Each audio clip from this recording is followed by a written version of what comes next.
Hello everybody, my name is Dazbound and welcome to this early look at Palia, a brand new MMO community sim set in a fantasy world where humans are a legendary race, having disappeared thousands of years ago at the height of their grandeur and mastery of magic. Nobody in the modern day knows why until one day humans begin to appear all over the world, and that's where the players come in. Now, I've been keeping my eye on this game ever since it was revealed 2 years ago. I've been part of the alpha testers since September last year, and have also been fortunate enough to have been invited to the Palia Partner Program. While this does make me privy to some extra information about the game, early sneak peeks, etc., they are not paying me any money at all, and you can expect 100% honesty and transparency from me about the game, and with that in mind, I'm very excited to play this game properly now that the embargo has been lifted. So while I'm going through the character creation here, let me tell you about what to expect from this mini-series on YouTube. At the time this video goes live, Palia has entered in closed beta, which is invite only, and on August 10th, the game will be in open beta, where anybody can play for free. As a Palia partner, I was fortunate enough to get to play the game this last weekend and get some footage recorded, so over the next 8 days, I will be releasing 8 videos including this one, that take a closer look at the gameplay of Palia. Since I've been an alpha tester, I do have prior knowledge of the game, so I'm able to offer a bit more of a guided look compared to some of the creators going in blind, but also the game has changed a decent amount since I dug my teeth into it last year.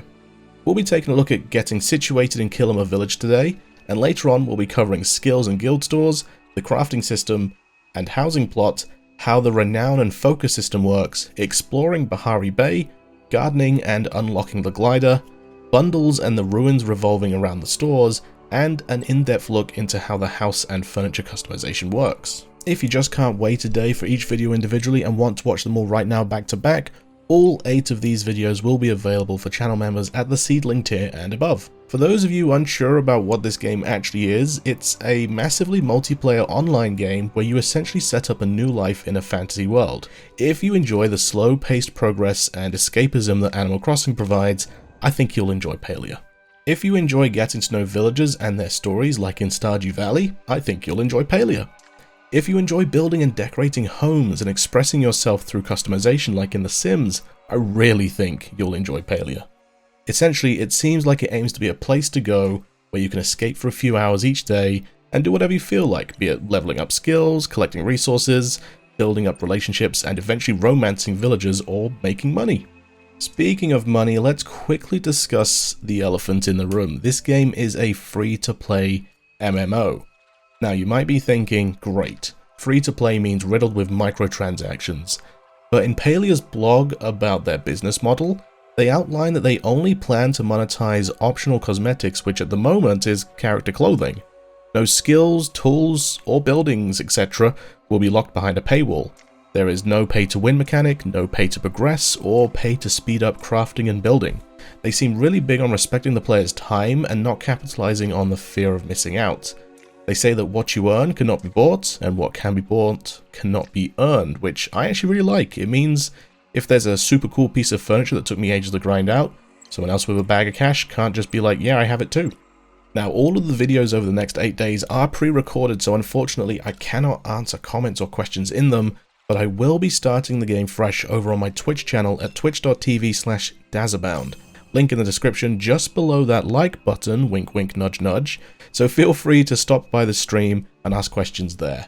Similarly, I do plan on having a follow-up video around the open beta launch of August 10th, with some answers to common questions if I see them a lot, as well as potentially some more focus guides like I made with Animal Crossing.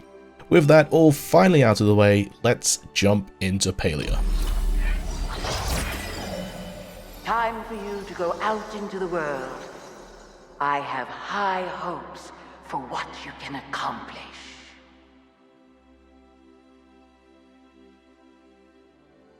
And here we go, finally into the actual game, Palia. I'm excited.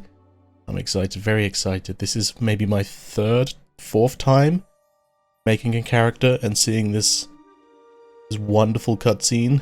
Like I said, I've been a playtester of the game since September, dealt with multiple character wipes, and this This cutscene, like the cutscenes in this game are done so incredibly well. It's just absolutely stunning. I'm so pumped to see where this game goes, and just what it turns into.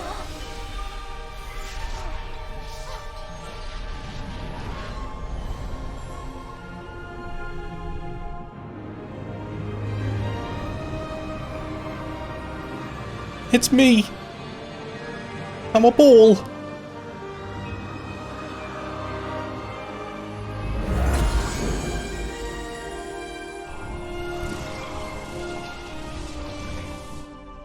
Living my dream of one day having enough hair to have a man bun. Bold dream. Bold dream. Hi. My dragon. Oh my dragon. Did you just materialize from nowhere? So here we have a look at the content, or the dialogue content, sorry. And one thing that I'm still unsure of are the little symbols next to all the answers. They say that they do have personality types. Water type personalities are thoughtful, introspective, and emotionally sensitive. While intelligent, they often tend towards melancholy. Air-type personalities are laid back and free-spirited. They never take themselves or others too seriously. Fire-type personalities are friendly, brave, and easily excitable, natural-born leaders. And Earth-type personalities are stubborn, practical, and honest, often to a fault. Water, air, fire, Earth. Long ago... No, I'm not doing it. Right, did we just materialize from nowhere? I have no idea. More like from a spiraling pink void. Not sure, but I'm glad to be here. While I'm here, yeah, let's go with this one. More like from a spiraling pink void. Oh, tell me more about the void. None of the other humans remembered where they came from. This is kind of a big deal. Other humans? So not all dialogue options have a personality type towards it. This is Gina.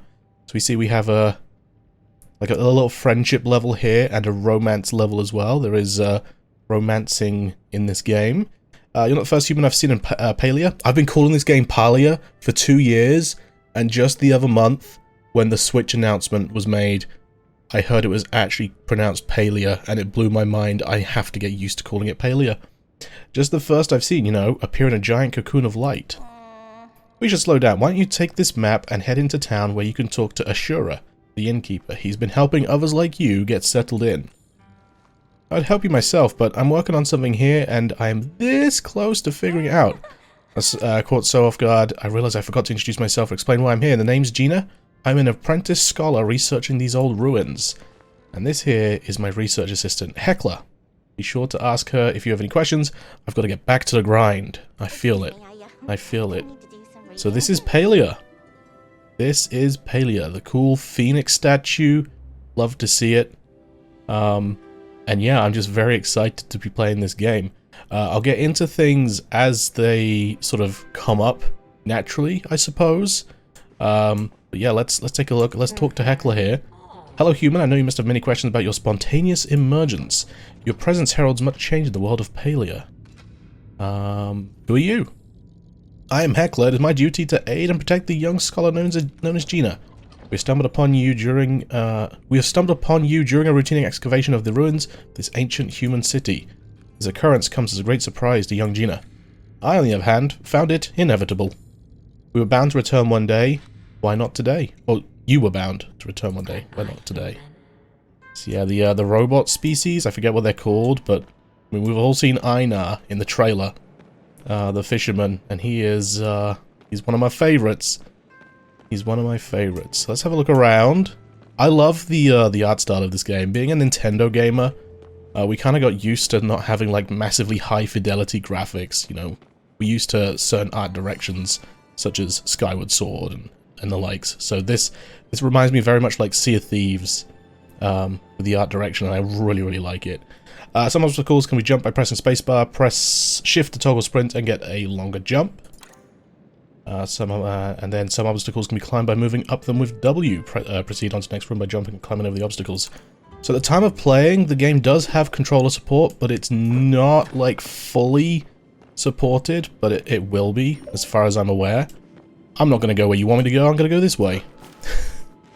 Little stamina meter there so we can't infinitely climb.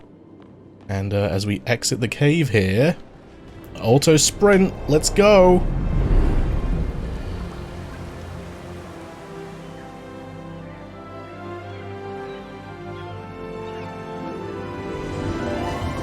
Palia!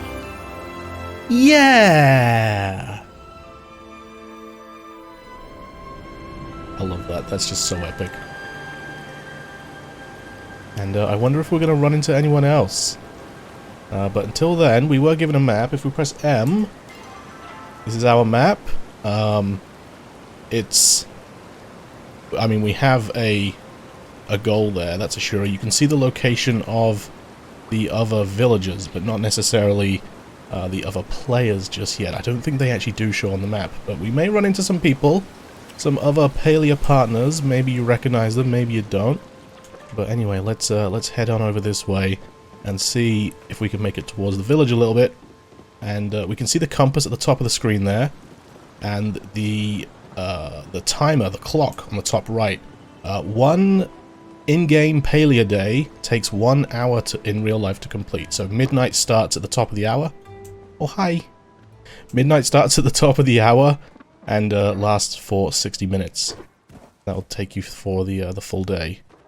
Alright, we have a villager here. Chain? Hi, Chain. Another child of the Phoenix joins our little village. I must say today is a lovely day to be born. That's a pretty good day, yeah.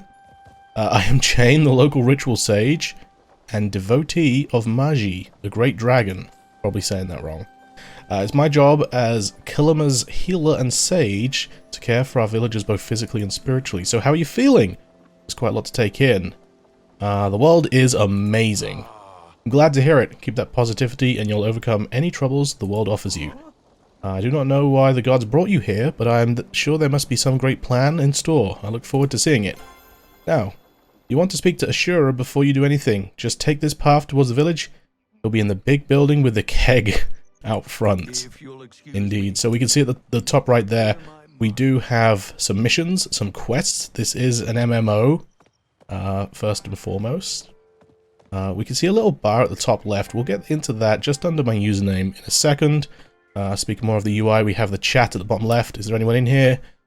No, the chat is a little bit buggy in this release, or early release.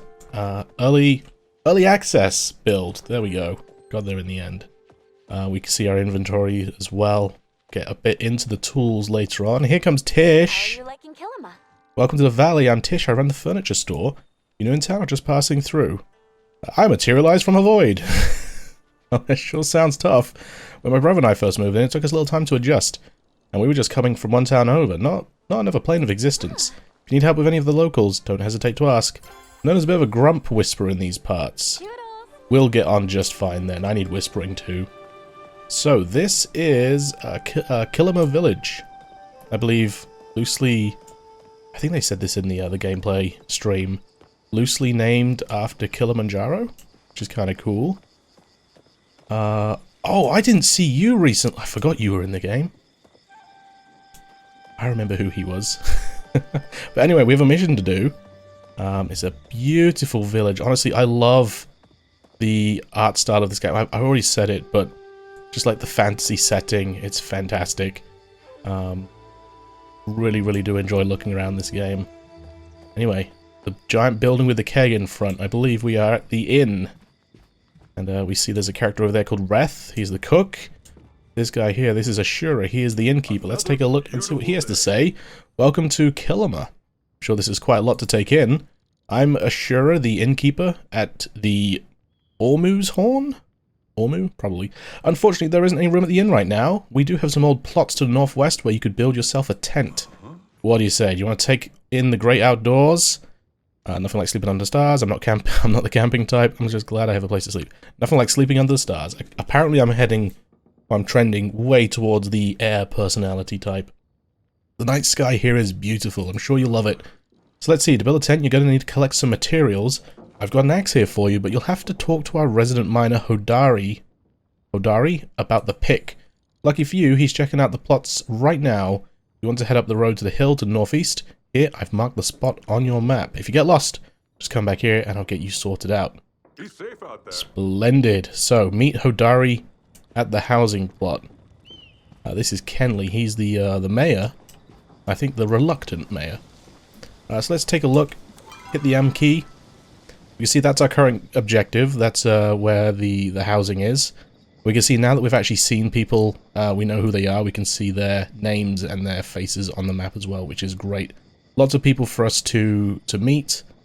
These little shoehorns, I believe, are fast travel locations, which I think they've changed a little bit since I played the alpha in September. Which way am I heading again? North. This way. Northeast. This way. I know where I'm going. I promise I've played before. So we can sprint. We can also walk if we hold down control. Yeah, shift to sprint. Great. One of the things that I've been kind of addicted to doing, and I need to stop doing when I'm recording because of my loud mechanical keyboard, is the 360 no-scope spin jump. Which I promise I will not keep doing throughout the entire recording process, but I can't promise I won't be doing it when I stream. Alright, here we have it. This is the location of the housing plots. So if we head on over here, we can meet Hodari. Hodari? I forget. Hodari at the housing plot. And yeah, we can see the little the pin at the top there. So, and a rough location, or a rough distance of where we're going. So if, for example, I want to track down Tish, what I can do is I can middle mouse click, and it highlights her in green. And then it pins it to the compass at the top there. And we can see, okay, she's over this direction. She's 152 meters away. So fantastic.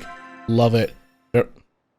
Hello? Very useful for tracking down characters and marking locations on the map that you want to try and get to. Anyway, here we have our housing plot. Somewhere where we will be spending a lot of time, I think, in Palia. And I've chosen the right time to record this, it seems, as it's evening time. Caught in the act.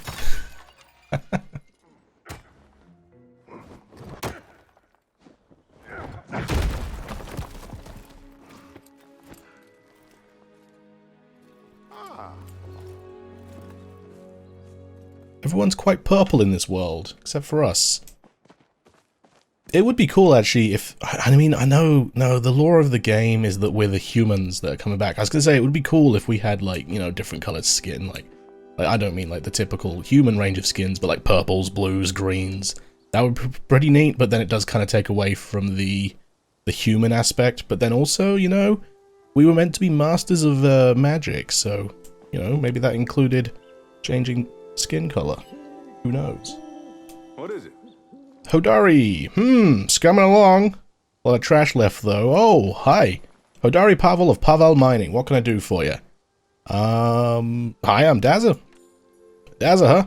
Interesting name. So that's really cool. You set two names when you log in. One of them is the, like your full name. So I could be Dazza Boundington of Bound Lordness the Third.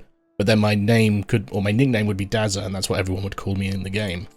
I assume Ashura sent you over. Been sending a lot of new folk my way. So, the whole reason I'm checking out the soundness of these campsites. Don't need you all buried in mud. In fact, this one's about ready for use, if you want it. Just needs a bit more work. I see you've got an axe already. Here, take this pick too. Always good to have the right tool for the right job. Use them both to clear this debris, would you? Mining's hungry work, so you better take this too. My daughter says I need to eat healthier, but you'll get more use out of it. You're still here, huh? Alright, so, let's talk a little bit about... I actually never spotted this in the stress test. The pickaxe was broken there. Let's talk a little bit about the inventory. I believe inventory is I believe wrong. Is it C? Yes, C for inventory. I'm probably going to keybind that to tab. So over here we can see our tools. We currently have pickaxe and regular axe. See our skill levels for the different skills in the game. Fishing, cooking, farming, or gardening, sorry, not farming, gardening, mining, hunting, bug catching, I didn't know if it had a different name, foraging, and furniture making. So 8 skills to play around with. And as for the tools, you can see we can actually move these around in whatever order we want. And that comes in important because the way you select your tools is actually by holding down the R key, and it makes this little wheel appear. Then you select, say, I want the X. Now I've got the X, you can press X to unequip. But the reason why I say it's important that you can move these around is your most used one, if you leave it in the middle there, you can just tap R, and because it just defaults your mouse to being in the middle, you just automatically equip whatever's in the middle there. So yeah, you just tap R to bring up your pickaxe, or say you're doing a lot of wood cutting, you can, you know, switch to your pickaxe, tap R, go to your axe, and then you can start chopping down and clearing out some land here. So the way the experience in the skill system works is that you gain experience whenever you collect the loot. So you can see we got an ancient thingy, which I mean, I love ancient thingies. I don't know about you lot. You can see at the top left there, it will show, as long as I hit something, it will show the most recent skill that we have acquired experience for, so in this case foraging. And then when we pick up the loot, you can see that XP bar go up a little bit. Now, the bar to the right of that is the focus bar, the focus meter. So if I tap 1 on the keyboard, this is our toolbar here, and I right click, you see we gain 50 focus. So what that is increasing, I'll just read it out, it makes it simpler. Increasing focus is as simple as eating. When you earn experience, some of your focus is used to increase the total experience earned. Your focus bonus is 20%. This can be increased by spending renown at shrines. So you can see our focus meter is at 50 out of 200. And I believe that goes down by 1 for every bit of item, or every item you collect. Let's have a look here. So we got 3 stone and 1 flint, so that's 4 things, and our focus went down by 2, so I'm a big liar. So I'm not quite sure what the, like, how the focus goes down, but we gained 20% bonus experience for having some focus in the meter. And both those numbers, they can be increased by spending renown at different shrines. That is something that we will probably get into a little bit later, because I don't want to drag things on for too long today. But renown is like another skill point that you earn through things like quests and accomplishments. Here we are. So these are the renown points. So 5 renown for gotta get paid 10,000 gold. So you've got quests, you've got achievements basically that will award you with renown, which you can then use to upgrade your focus and also buy other things, which we will get into later as well. So lots to do. Starting off might feel a little bit overwhelming. What I'm going to do is I'm going to quickly clear up as much of this plot within the fences as I can. But before I do that, I'm just going to quickly show you. If we press H, if I find the H key on my keyboard, this is what our housing plot looks like. And so what we got 1, 2, 3, 4, 5, 1, 2, 3, 4, so 5 by 9. So lots of tiles. You can upgrade this over time, and one of the coolest things I love about Palia so far, and I haven't had a time to mess around or chance to mess around with this too much, is up here. You see we're on the default slot, and new housing slots available after the main house construction. Well, basically you can great example, Dazza. We'll show that off a little bit later, but you can actually switch out different housing slots. So you can say work on a main one, and you can set permissions. So for my default slot, friends, neighbors, and party members can visit whenever I'm home, or you can close it off so that no one can visit you, so you got like a private place. But if you have friends, neighbors, I think, have they renamed the communities to neighbors? Maybe they have again. And party members, so they can visit you whenever you're home, which is really cool. They can just drop by and see what you're up to. But you can also grant permissions. So you can give a player, so if you type in their player name, you can first of all ban them, but you can set them as an editor. And then that way you can both work on building a house together. So kind of cool. I'm not too used to MMOs. I'm more used to, you know, the cozy games like Animal Crossing, Stardew and whatnot. So I don't know. That definitely isn't a part of Animal Crossing. But maybe it's a part of other MMOs. Anyway, like I said, I'm going to clear off some space here. work on my skills a little bit, and I will bring you guys back in when something interesting has happened. But I don't want to waffle on too long, because I want this video to be informative and give a good show of what the game has to do before we move on to another video. Alright, so my focus has run out. I haven't quite earned enough experience to max out either of these skills. I've cleared out a decent chunk of my land. Let's just do this corner. So one little tip you can do is you can clear out, I believe, 10 obstacles before stuff starts despawning. So because experience is granted to you as you pick up the loot, what you can do is you can then eat, say, your mushrooms that you pick up, gain a little bit of focus, and then you can loot the material on the floor to get that experience. And it's just a nice way to